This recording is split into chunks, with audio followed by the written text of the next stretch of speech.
Sahabat setia Gowori yang dikasihi Tuhan, Shalom. Hari ini adalah Rabu 5 November 2025. Kita akan bersama-sama merenungkan firman Tuhan hari ini yang diambil dari Injil Lukas 14 ayat 25 sampai dengan 33. Kita siapkan hati kita. Haleluya, haleluya, haleluya. Berbahagialah kalian bila dinista karena nama Kristus, sebab Roh Allah ada padamu.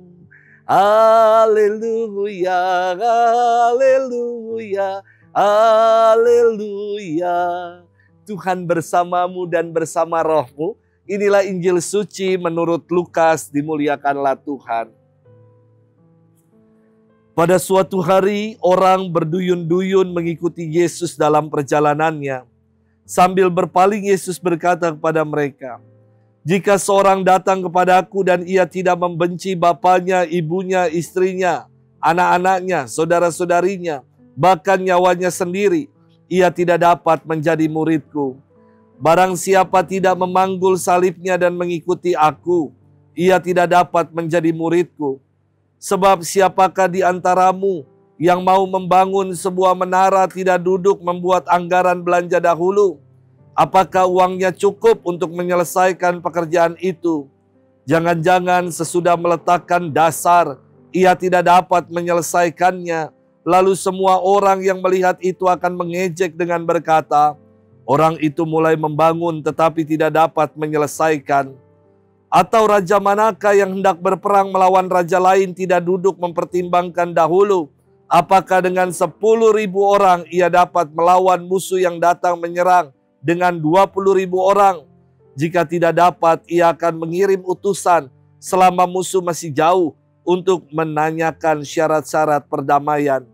Demikianlah setiap orang di antaramu yang tidak melepaskan diri dari segala miliknya tidak dapat menjadi muridku." Demikianlah sabda Tuhan, terpujilah Kristus. Sahabat setia Gowori yang dikasihi Tuhan, Shalom. Pribadi yang bertentangan antara kata-kata dan perbuatannya itu disebut sebagai pribadi yang kontradiktif. Menarik untuk kita renungkan istilah kontradiksi. Bentukan dari dua kata kontra yang artinya melawan atau bertentangan, dan diksi dari kata diksio yang berarti kata-kata. Maka kontradiktif artinya sikap yang berlawanan dan bertentangan antara apa yang dikatakan dengan apa yang dilakukan.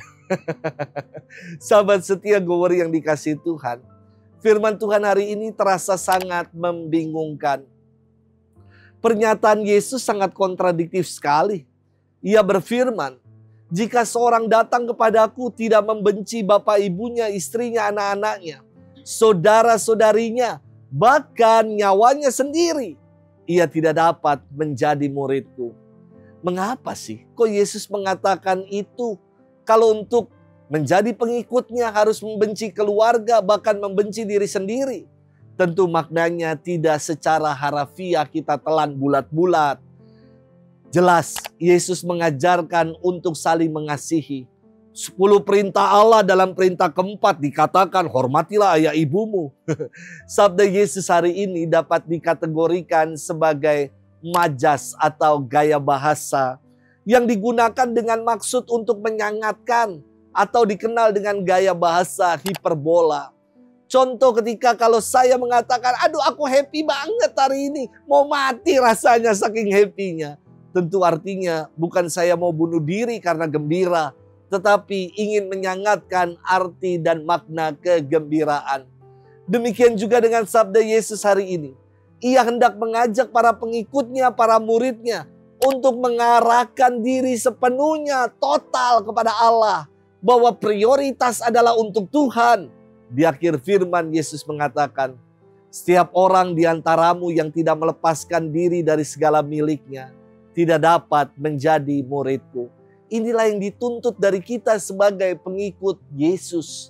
Yakni untuk mengutamakan Yesus di atas segala yang lain.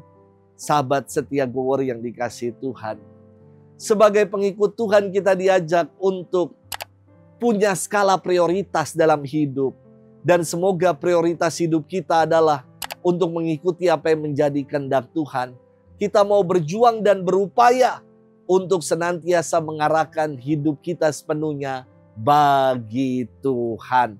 Dan Tuhanlah yang kita prioritaskan. Selamat bermenung. Tuhan memberkati kita selalu, Bapa dan Putra dan Roh Kudus. Amin.